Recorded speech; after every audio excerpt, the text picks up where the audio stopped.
আসসালামু আলাইকুম। স্বাগত জানাচ্ছি বরাবরের মতোই আমাদের সাদা অ্যাপ্রনের গল্পে। আজকে আমরা তৃতীয় পর্বে আসছি এবং আজকের তৃতীয় পর্ব আমাদের প্রত্যেকটা নার্সিং ভর্তিচ্ছু শিক্ষার্থীর জন্য খুবই গুরুত্বপূর্ণ এবং সেটা অবশ্যই আমরা যদি আমার রিকোয়ারমেন্টে না জানি যে আসলে আমি পরীক্ষার জন্য এলিজিবল কিনা। সো এটা কিন্তু আসলে দিন শেষে যেটা দেখা যায় এবছরের আমার একটা অভিজ্ঞতা থেকেই বলি। সেটা হচ্ছে স্টুডেন্ট পুরোপুরি তার প্রস্তুতি কমপ্লিট করেছে, বিভিন্ন কোর্সেও যুক্ত ছিল, কিন্তু পরীক্ষার আগে এসে দেখা যায় সেই স্টুডেন্টটা আসলে অ্যাপ্লাই করতে পারছে না। কেন পারছে না? সে হচ্ছে তার যে রিকোয়ারমেন্ট ছিল সে নিজেও আসলে বুঝতো না যে আসলে সে ফার্স্ট টাইমার, সেকেন্ড টাইমার নাকি থার্ড টাইমার। এই জিনিসটা তার আসলে জানা ছিল না। এই জানা না থাকার কারণে সে আর পরীক্ষায় বসতে পারে নাই। তার মানে পুরো একটা বছর তার চলে গেছে। একটা বছর গেছে তো গেছে, মানে সেটা হচ্ছে যে সে প্রিপারেশন নিয়েছে। প্রিপারেশন যদি না নিত কিংবা কোনো কোর্সে যুক্ত না হতো, সেই ক্ষেত্রে অনেকেই দেখা যায় যে ওই যে সাধারণ কথা আছে না, যে এসএসসি এত এইচএসসি এত হইলেই সে পরীক্ষা দিতে পারবে, কিন্তু এর ভিতরে কি আছে এই জিনিসটা তারা আসলে ওভাবে বলে না। ঠিক আছে, এই কারণে স্টুডেন্টরা আমার ধরা খেয়ে যায়। আজকে আমাদের সাথে কে কে মানে কোথা থেকে যুক্ত আছেন একটু কষ্ট করে জানাবেন। আমরা কে কোন জেলা থেকে যুক্ত আছি? আজকে সম্ভবত বিভিন্ন জেলায় বৃষ্টি হচ্ছে। তো ওয়েদারটা যদিও ভালো, বাট বৃষ্টি আসলে সব জায়গার জন্য সব সময় কল্যাণকর না। যেমন কিছুদিন আগেই দক্ষিণবঙ্গে যা বন্যা হয়ে গেল। আচ্ছা, সো আজকের আমাদের এই সেশনটা আমরা বেশি সময় নিব না, একদম টু দা পয়েন্টে সবকিছু নিয়ে আলোচনা করব। সো আমরা একটু দেখি যে আজকে আমরা মূলত কি কি নিয়ে আলোচনা করছি। আমাদের আজকের সেশনে থাকছে নার্সিং ভর্তি পরীক্ষা কারা দিতে পারবে, একদম very common questions. And then SSC এবং এইচএসসি পাশের সাল কত হলে আবেদন করা যাবে, এটাও ভেরি কমন। সো আমরা আসলে এসএসসি এবং এইচএসসি পরীক্ষা যারা দিব বা কত সালে আমার এসএসসি এইচএসসি ছিল, সো সেই জিনিসটা নিয়ে কথা বলবো। পাশাপাশি আমাদের মিনিমাম তো কিছু জিপিএ লাগবে, তাই না? সো মিনিমাম জিপিএ লাগবে এবং যদি আপনারা চান যে আমাদেরকে একটু সাজেস্ট করেন যে আমার জিপিএ এত, সেক্ষেত্রে আমার আসলে বিএসসি তে যাওয়া ভালো হবে কিনা বা হচ্ছে আমার জন্য সেটা আত্মঘাতী সিদ্ধান্ত কিনা। সো অবশ্যই হেল্প করব।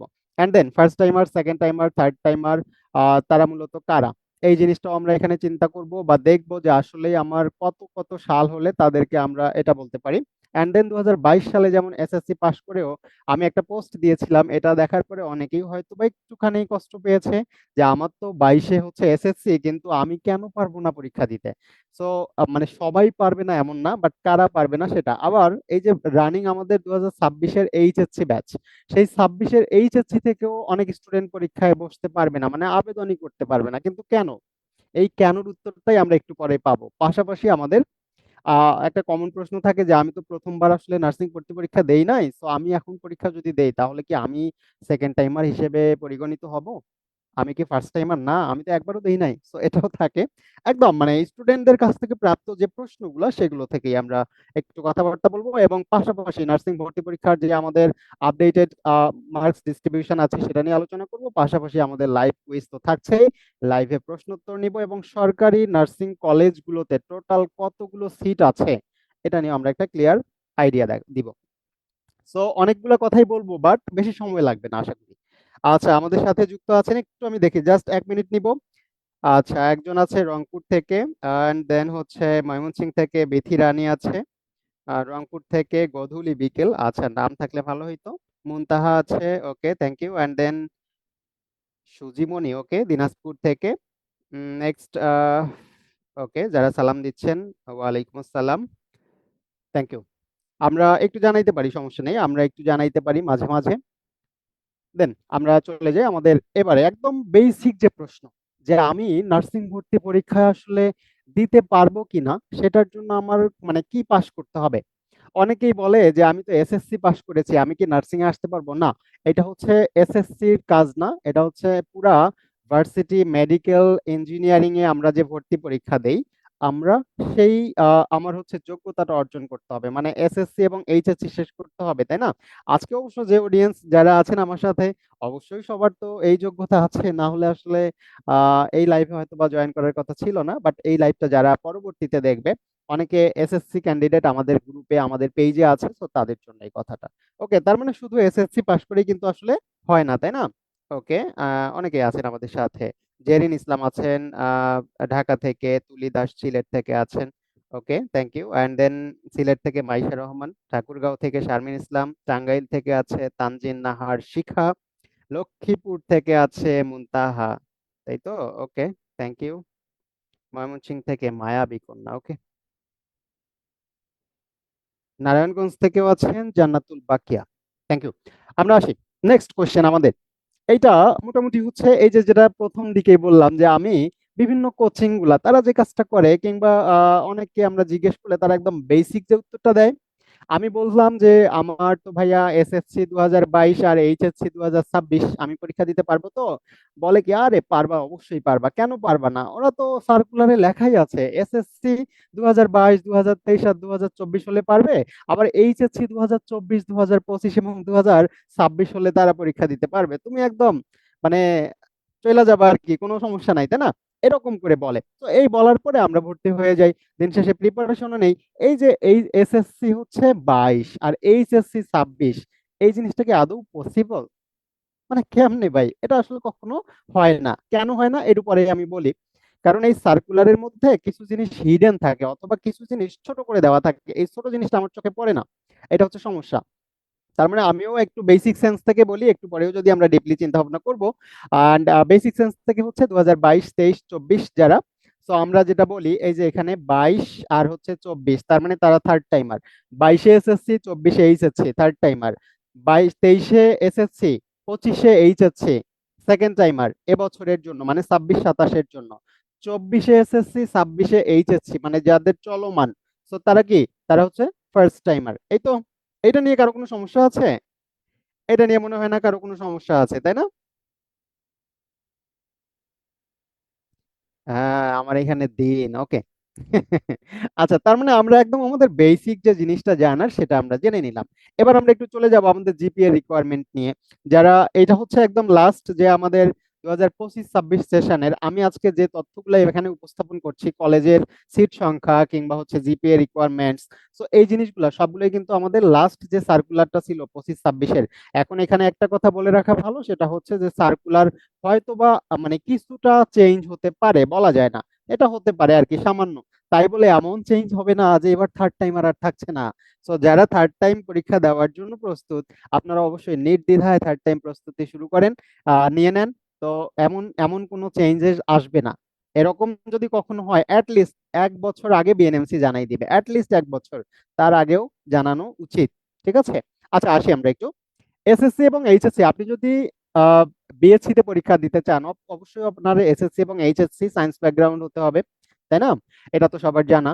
তো সায়েন্স ব্যাকগ্রাউন্ডের পাশাপাশি আমার মিনিমাম এসএসসি তে এবং এইচএসসি তে আলাদাভাবে জিপিএ থাকতে হবে 3.00 করে, মানে মিনিমাম 3-3 করে থাকতে হবে, এবং টোটাল আমাকে 6.5 পাইতে হবে। তাহলে আমি বিএসসি তে পরীক্ষা দিতে পারবো, পারবো। হ্যাঁ, আর চান্স পাবো কিনা সেটা অনেক দূরের কথা। আচ্ছা, ওটাও আমরা বলবো।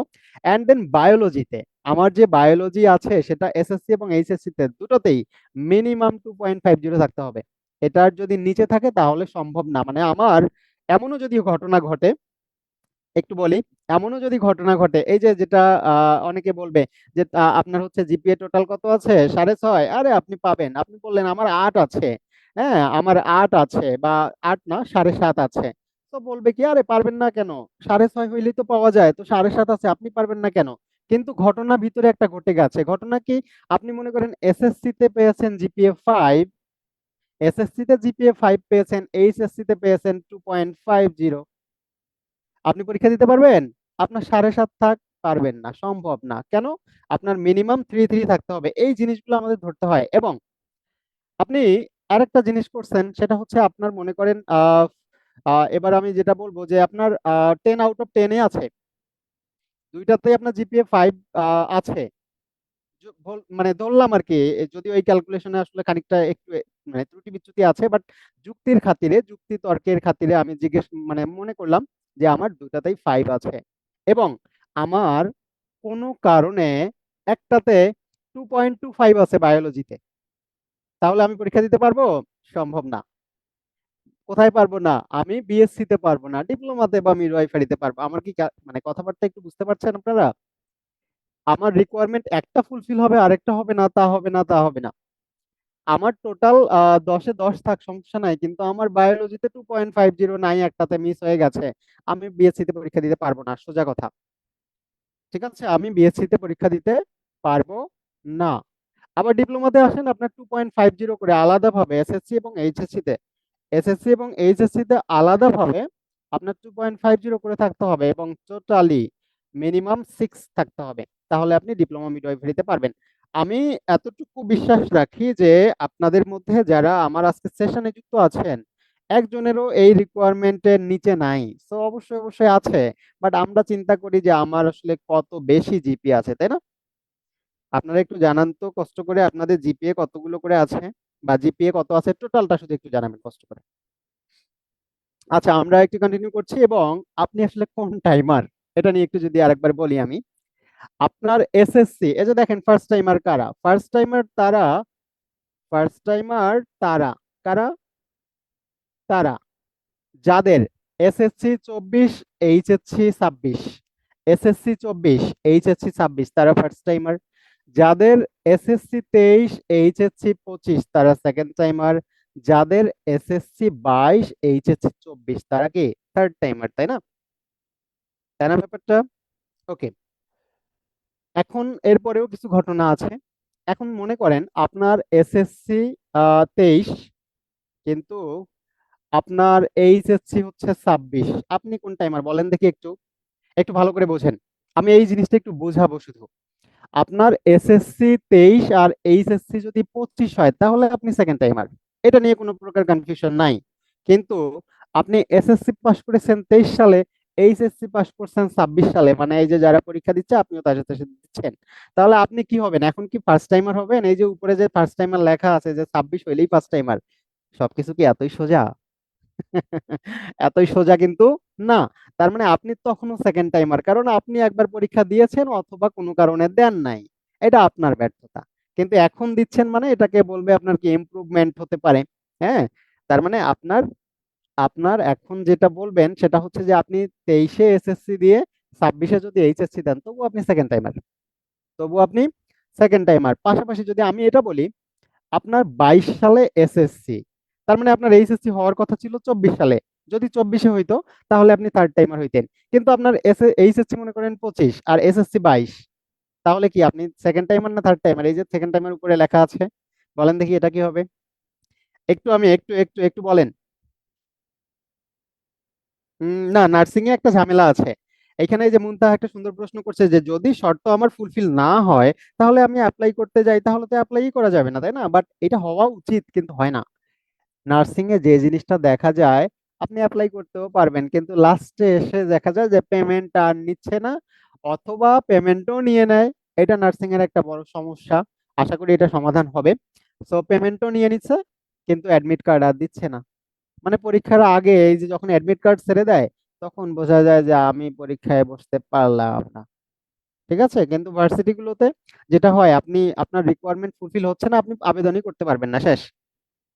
বুঝতে পারছেন? এটা হচ্ছে ঘটনা। তাহলে দেখেন, আপনার এই যে যেটা বললাম যে আপনি এসএসসি 22-এ দিয়েছেন, তার মানে আপনার দুইবার সুযোগ আছে, 24-এ এইচএসসি অথবা হচ্ছে 25-এ এইচএসসি। এর বাইরে 26-এ যদি আপনি এইচএসসি দেন, দিতে পারবেন, সমস্যা নাই, কিন্তু আপনি আর পরীক্ষায় বসতে পারবেন না। এখানে একটা কথা লেখা থাকে সার্কুলারে, সেটা হচ্ছে আপনি সর্বোচ্চ এসএসসি এবং এইচএসসির মাঝখানে 3 বছরের ব্যবধান রাখা যায়। আপনি মনে করেন 22-এ দিলেন, মানে কি 22-এ এসএসসি, 23, 24, 25, হাইয়েস্ট 25 পর্যন্ত যাইতে পারবেন, আপনি 26-এ গেলে আর পরীক্ষার বসতে পারবেন না। কথা ক্লিয়ার? এই জিনিসটার কারণেই আপনি পারবেন না। যে কেন আমি এইচএসসি 26 হওয়া সত্ত্বেও পারবো না, কারণ আপনার এসএসসি পরীক্ষার পাশের সাল হচ্ছে 22। আবার কেন আপনি 22 সালে এসএসসি দিয়েও পারবেন না, কারণ আপনি এই এসএসসি 22-এ দিয়েছেন, কিন্তু মাঝখানে হয়তো বা একটু ঘুরে বেড়াইছেন অথবা ডাব্বা মারছেন, এখন এসে আপনি ফার্স্ট টাইমারদের সাথে, মানে এই যে 26 ব্যাচের সাথে পরীক্ষা দিচ্ছেন, এজন্য আপনি পারবেন না। আমার কথাটা কি ক্লিয়ার? একটু বলেন তো, কেন থার্ড টাইমার বা হচ্ছে কেন 22 সালে এসএসসি দিয়েও পরীক্ষায় বসতে পারবে না, অথবা কেন এইচএসসি 26 ব্যাচের সাথে পরীক্ষা দিয়েও পারবে না, একটু বলেন কষ্ট করে। আমরা একটু পরে কিন্তু আমাদের জায়গা মতো চলে যাব, মানে আমরা আমাদের লাইভ কুইজেও যাব, পাশাপাশি আমাদের আরো কিছু গুরুত্বপূর্ণ প্রশ্ন আছে। এই তো অনেকের অনেক ভালো ভালো জিপিএ, সুন্দর। আরে 39 নিয়ে পাওয়া যাবে না কেন, মানে চান্স পাবো না কেন? চান্স অবশ্যই পাওয়া যায়, বাট পড়তে হয়। চান্স পাওয়া সম্ভব। হ্যাঁ, চান্স এমনিতেই পাওয়া সম্ভব। 36 থেকেও পাওয়া যায় ডিপ্লোমা কিংবা মিডওয়াইফারিতে, কিন্তু ওইদিকে কঠোর পরিশ্রম করতে হয়। এর বাইরে এর নিচে আর কিছু না বললাম। 37 38 থেকেও পাওয়া যায়, পরিশ্রম একটু বেশি করতে হয়। তো আমরা আশা করছি এই জিনিসটা বুঝতে পারছি। না বুঝলে আরো একবার বলবেন, তারপরে বুঝাই দিব, কিন্তু কনফিউশনে পড়বেন না, ঠিক আছে?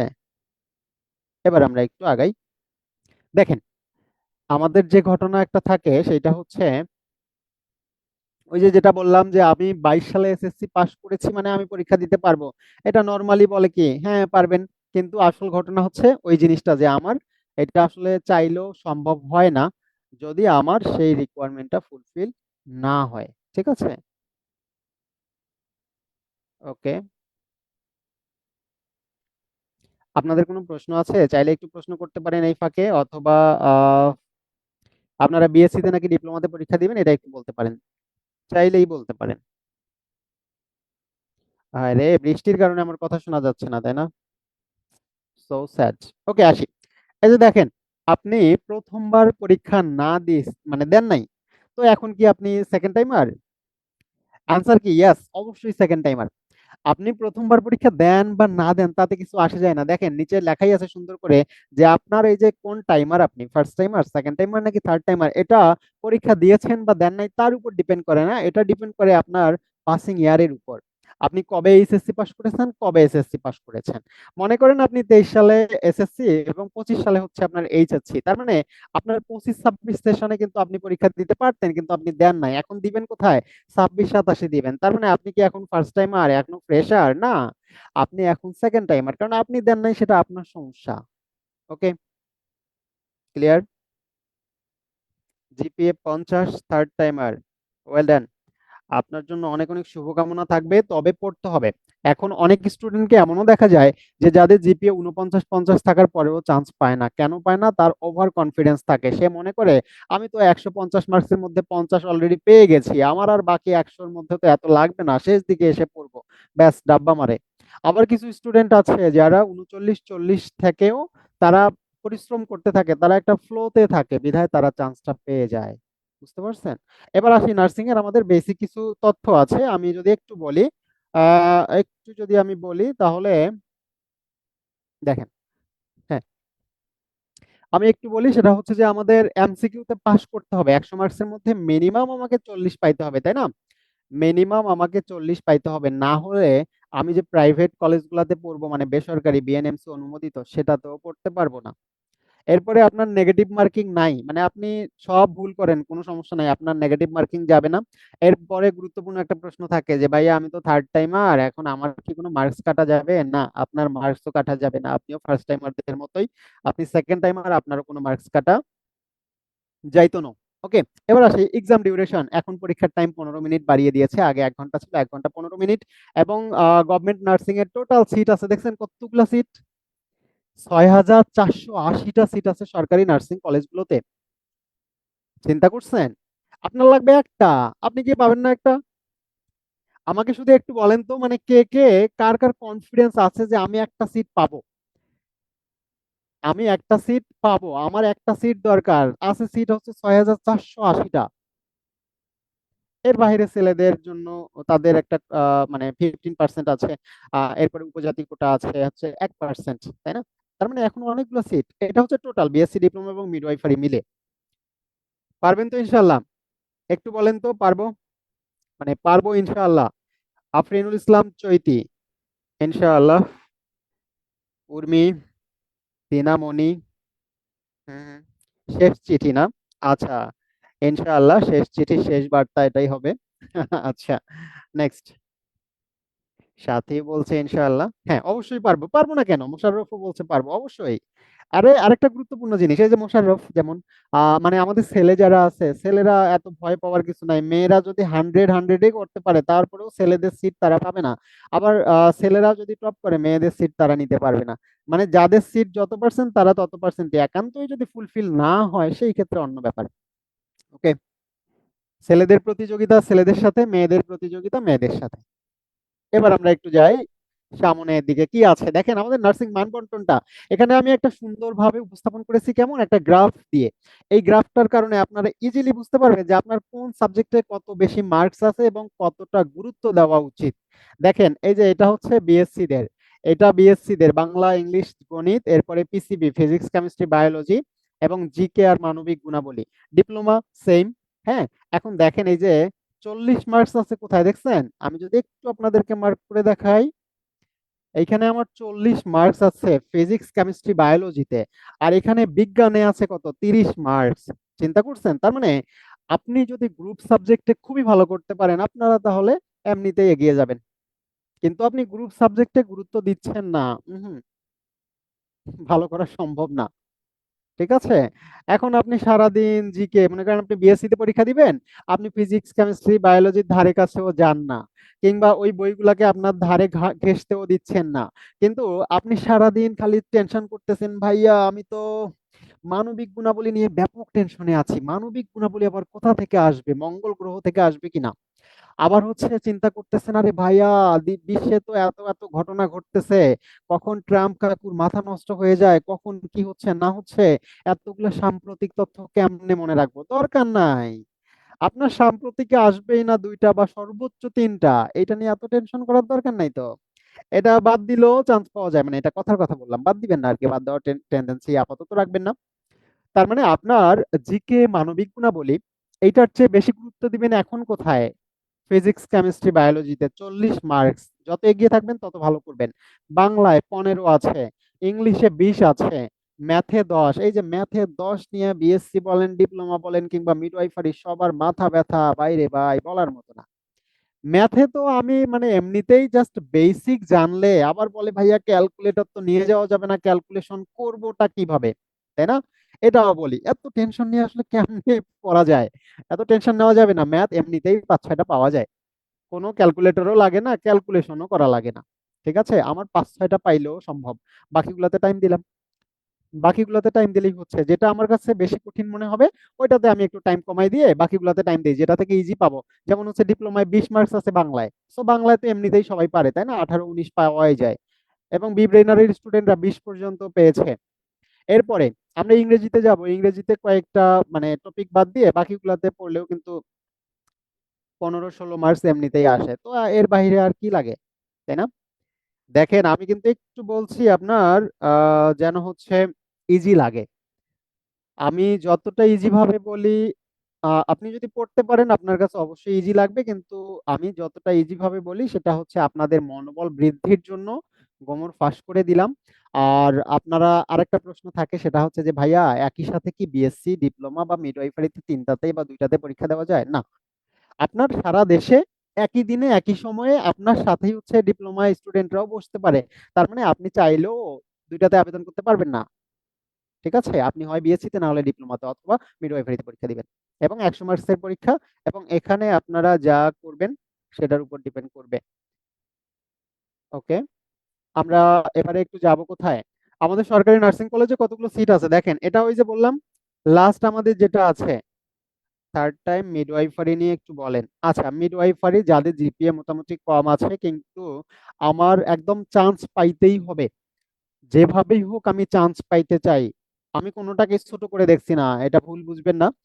বিএসসি, ডিপ্লোমা, মিডওয়াইফারি সবারই গুরুত্ব সমান, এবং সব সেক্টরের গুরুত্ব আছে বিধায় সবগুলাতে এত এত সিট। দেখেন আপনার মিডওয়াইফারিতে 1825টা সিট আছে, সিট তো ফাঁকা থাকে না, তাই না? আপনি ভর্তি না হইলেও সিট ফাঁকা থাকবে না। আবার এদিকে বিএসসি তে দেখেন 1800 সিট আছে, অথচ সবচেয়ে বেশি প্রতিযোগিতা হয় বিএসসি তে, তাই না? এমন না যে মিডওয়াইফারিতে প্রতিযোগিতা হয় না, মিডওয়াইফারিতে স্টুডেন্টরা আগাচ্ছে না, আগাচ্ছে। এবং আপনারা দেখছেন যে এখন ঢাকা ভার্সিটিতে পর্যন্ত আপনারা বিএসসি থেকে হচ্ছে যারা আপনার হচ্ছে মানে বিএসসি নার্সিং কমপ্লিট করবেন, ঢাকা ভার্সিটিতেও পড়তে পারবেন। তার মানে এখন নার্সিং সেক্টর আমি মনে করি যে আর বেশি সময় লাগবে না নার্সিং সেক্টরটা এগিয়ে যেতে। কারণ এখন সরকারেরও সুনজর আছে, সামনে যারা আসবে তাদেরও আশা করি থাকবে। হ্যাঁ, তো আমরা ওই দিকে অত বেশি চিন্তা না করি। হ্যাঁ, মিডওয়াইফারি তো শুধু মেয়েদের জন্য। আচ্ছা, তার মানে আমরা দেখলাম কি বিএসসি তে সারা দেশে সরকারি বিএসসি নার্সিং কলেজ আছে 27টা এবং সিট আছে 1800। এরপরে ডিপ্লোমায় কলেজ বা ইনস্টিটিউট আছে 49টা এবং সিট আছে 2855, সবচেয়ে বেশি। মিডওয়াইফারিতে ইনস্টিটিউটের সংখ্যা হচ্ছে 62টা এবং সিট আছে 1825টা। ঠিক আছে, ক্লিয়ার? সিট অনেক, টেনশন নাই। একটা সিটের আপনার লাগবে, পেয়ে যাবেন ইনশাল্লাহ। এবার আমরা চলে যাই লাইভ কুইজে, যদি আপনারা রেডি থাকেন। কে কে রেডি একটু বলেন তো, একটু বলেন তো কে কে রেডি আছেন। আচ্ছা, আমার কিন্তু মানে লেকচার শেষ। এরপরে আমরা আজকে সম্ভবত আপনাদের সাথে 3বার কুইজ খেলবো, মানে 3টা কুইজ থাকবে। আশা করি আপনারা আনসার করতে পারবেন। আবারও বলি বরাবরের মতো যে, আবারও বলি সেটা হচ্ছে যে আমার স্ক্রিনে যাকে আগে দেখাবে সেই হচ্ছে উইনার। ওকে, আর নিজ নিজ স্ক্রিনে মোটামুটি সবাইকে দেখায়, বাট আমি পেজের স্ক্রিন থেকে আছি, এটাকে একটু মানতে হবে। সব সেক্টরেই সুযোগ সুবিধা আছে, কোথাও কোথাও কিছু লিমিটেশনস আছে। এই আর কি, এই নিয়ে জীবন। হ্যাঁ, এই নিয়ে জীবন। তো একটু সন্তুষ্ট থাকলেই হচ্ছে। Okay, thank you. Ready Dinamoni, ready Urmi, and then ready আছে Jannatul Bakiyar, Mosharraf Hussain, and then third time midwifery নিয়ে একটু বলেন। এই তো বললাম একটু আগেই, সেটা হচ্ছে যে যাদের মানে আমাকে চান্স পাইতেই হবে, আমি সাজেস্ট করব মিডওয়াইফারিতে অ্যাটলিস্ট জিপিও কম কিন্তু চান্সও পাইতে হবে। কোথাও ভর্তি নাই, আমি ন্যাশনালে অনেকে ভর্তি আছে বাট আমি নাই। তো সেক্ষেত্রে আমি বলবো অবশ্যই অবশ্যই কলেজ সবই চয়েস দিতে হবে, একটা দুইটা না, সব চয়েস দেওয়া যায়। আবার মানে দিতে হবে না, আবার দেখা যায় এই যে একটা ঘটনা, এটা একটু বলি। কুইজের জন্য প্রস্তুতি নেন, এই ফাঁকে আমি বলে দেই। সেটা হচ্ছে যে কিছু স্টুডেন্ট ছিল, তারা ঢাকা নার্সিং কলেজেই পড়বে, আর কোনো কলেজে চয়েস দেয় নাই। সে ভালো মার্কস পেয়ে গেছে কিন্তু সে কোনো কলেজ পায় নাই, চান্স পায় নাই। কারণ এখানে ডিপেন্ড করবে টোটালি চয়েস দেওয়ার উপর। আমি চয়েস দিছি 5টা, ওই 5টার মধ্যে আমার সুযোগ নাই, অন্যগুলা দিলে আসতো। সো ব্যাস, কান্না করতেই দিন শেষ। এই জন্য এত বেশি ওভার কনফিডেন্ট হওয়া ভালো না, সব দেওয়া উচিত। সবগুলাই দিলাম ভালো, যে কোনো একটাতে আসবে, পরে প্রয়োজনে মাইগ্রেশন করব। এবার আমরা চলে আসি আমাদের প্রথম, আমরা দেখছি অপশন ডি সম্ভাবনা, অপশন সি নিরন্তরতা, অপশন বি বিলম্ব, অপশন এ সমাপ্তি। আপাতত কিছু বলিয়েন না, রেডি রেডি আর লেখা লাগবে না, সবাই ঝটপট উত্তর দিবেন। হ্যাঁ, আগে বলবেন এ বি সি ডি এবং সেইটার সাথে পুরা দিবেন, মানে পুরা আনসারটা করবেন। এখন আমরা প্রশ্ন দেখি নাই, সব প্রশ্ন আরেকবার দেখে নেই তাহলে। অপশন এ সমাপ্তি, অপশন বি বিলম্ব, অপশন সি নিরন্তরতা, অপশন ডি সম্ভাবনা। প্রশ্ন হচ্ছে, কাটিতে কাটিতে ধান এলো বর্ষা, এখানে কাটিতে কাটিতে কোন অর্থে ব্যবহৃত হয়েছে? সমাপ্তি অর্থে, বিলম্ব অর্থে, নিরন্তরতা অর্থে, নাকি সম্ভাবনা অর্থে? ঝটপট উত্তর দেন। পরীক্ষার জন্য খুবই গুরুত্বপূর্ণ। আমাদের এই সেশনগুলোতে যতগুলো কুইজ পাবেন, কোনো না কোনো প্রশ্ন আপনারা পরীক্ষায়ও পাবেন দেখবেন, ফাইনাল নার্সিং ভর্তি পরীক্ষায়। বিস্তারিত পুরা অপশন লিখতে হবে কিন্তু, পুরা অপশন লিখতে হবে। বি ব্রেনারের কোনো স্টাফ কিন্তু আসলে সঠিক উত্তর দিলেও তারা পুরস্কারের জন্য বিবেচিত হবেন না। হ্যাঁ, তারা পুরস্কারের জন্য বিবেচিত হবেন না। হ্যাঁ, আমি চাচ্ছি, রাইট, একদম পারফেক্ট, পুরাপুরি বাংলায় আছে বাংলায় লিখবেন, এবিসিডি আছে এবিসিডি লিখবেন।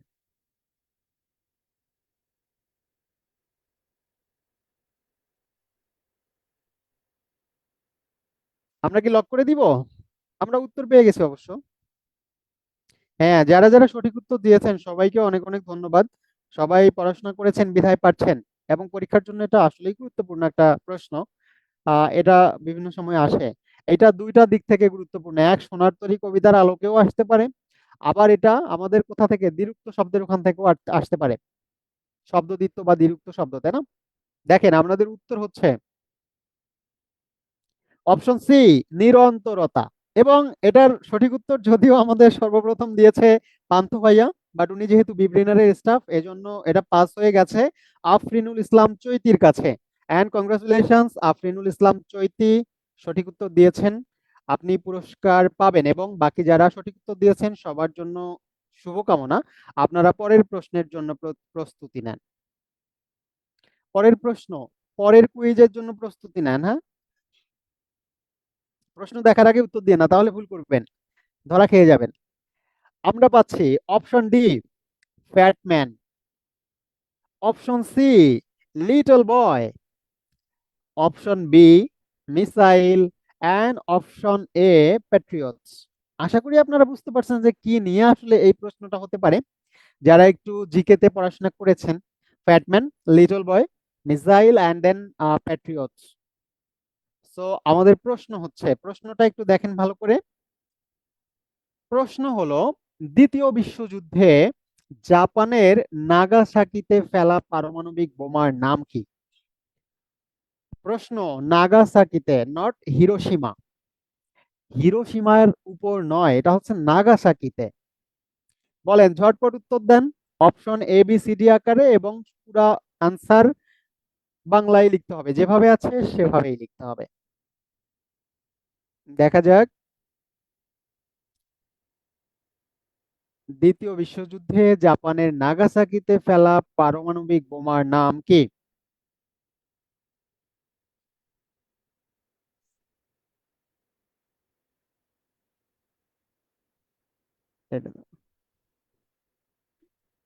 আচ্ছা, তো এইটা নিয়ে অনেকে একটু কনফিউজড, তাই না? আমরা প্রথম যতগুলো উত্তর পেয়েছি বাবা, সবগুলাই হচ্ছে সাইরা দেমা কাইন্দাবাজি, মানে ভুল আনসার। সো এখানে কিন্তু আবারও বলেছি আমি, লিটল বয় আর হচ্ছে ফ্যাট ম্যান, এই দুটার মধ্যেই তো আনসার হবে, তাই না?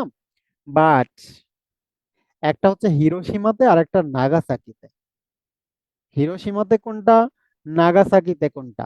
আমি চেয়েছি হচ্ছে নাগাসাকি, তাই না? কিন্তু প্রথম দিকে সবাই আনসার করেছে লিটল বয়, বাট আনসার কি? আনসার হবে Fat Man. Yes, congratulations Nafisa Akter,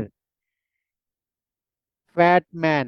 Nafisa Akter, Fat Man, thank you and congratulations. Just একটু যোগাযোগ করলেই হবে, পুরস্কার বুঝিয়ে দিব। এবার আমরা যাব আরেকটা প্রশ্নে। আজকে আমরা প্রশ্ন বাড়িয়েছি, হয়তোবা আপনাদের উপস্থিতি বেশি থাকলে আরো আমরা বাড়াবো, আপনাদের আগ্রহ যদি থাকে। দেখেন, তার মানে নাগাসাকিতে কিন্তু ফ্যাটম্যান, আর হিরোশিমা যদি হইতো তাহলে লিটল বয় হইতো। আচ্ছা, সবার স্ক্রিনশট কিন্তু নেওয়া আছে। ওকে, আমরা থার্ড কোশ্চেনে চলে যাই। মন খারাপের কিছু নাই, আমরা এখনো সুযোগে আছে, এখনো আমাদের সুযোগ আছে। প্রশ্ন, প্রশ্নের আগে option, option D tannic acid. I don't know কোশ্চেনটা কি হবে। নাম্বার সি টার্টারিক অ্যাসিড, হয়তো বা একটু আইডিয়া করা যাচ্ছে যে কোনো একটা অ্যাসিড সংক্রান্তই হবে।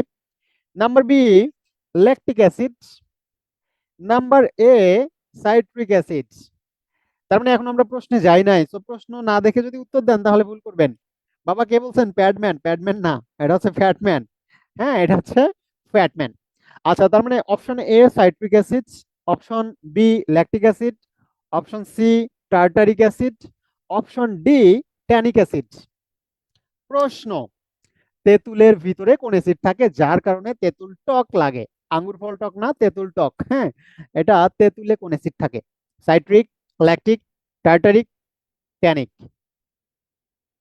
একটু ঝটপট উত্তর, ঝটপট উত্তর দিয়ে দেন।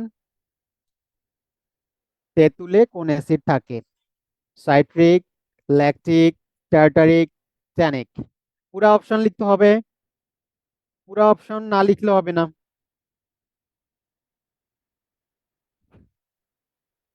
পুরো অপশন না লিখলে কিন্তু হবে না।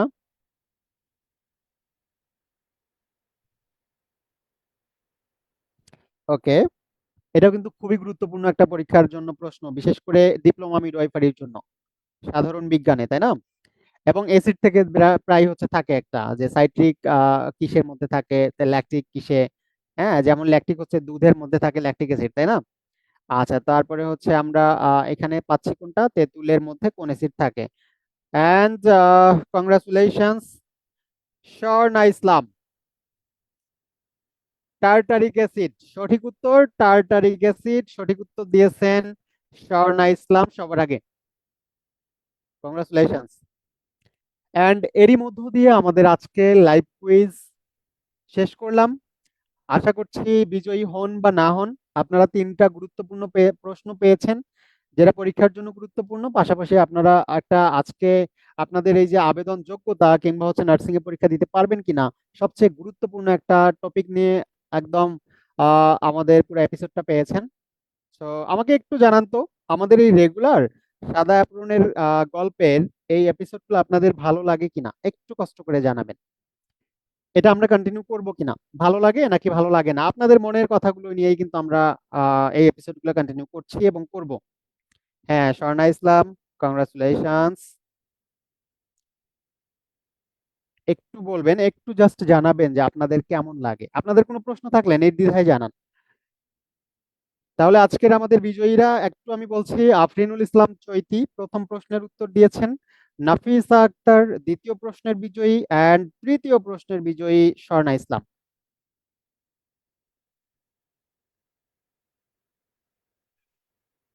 এবং সেই সাথে যারা এখন পর্যন্ত কোনো কোচিং এ যুক্ত হতে পারেন নাই, বি ব্রেইনার আপনাদের জন্য বিশেষ আয়োজন রেখেছে। অলরেডি আমাদের অ্যাপের মধ্যে গেলে আপনারা ফিচার অপশনে যাবেন, সেখানে গেলেই আমাদের ফ্রি কোর্স পাবেন। আপনাকে 1 টাকাও পে করতে হবে না। আপনারা মোটামুটি বলা যায় একটা প্রিমিয়াম সার্ভিস পাবেন। হ্যাঁ, সো অবশ্যই অবশ্যই আপনারা যুক্ত হয়ে নেবেন। সো সেই সাথে আপনাদেরকে অনেক অনেক ধন্যবাদ, শুভকামনা, দোয়া আমাদের সাথে যুক্ত থাকার জন্য। সামনে আবারও দেখা হবে, আবারও কথা হবে ইনশাল্লাহ, এবং আমরা রেগুলার আমাদের লাইভ কুইজে পার্টিসিপেট করব। সো আপনাদের কোনো প্রশ্ন না থাকলে আজকে আমরা এই পর্যন্তই রাখি। সবাই ভালো থাকবেন, সুস্থ থাকবেন। আসসালামু আলাইকুম।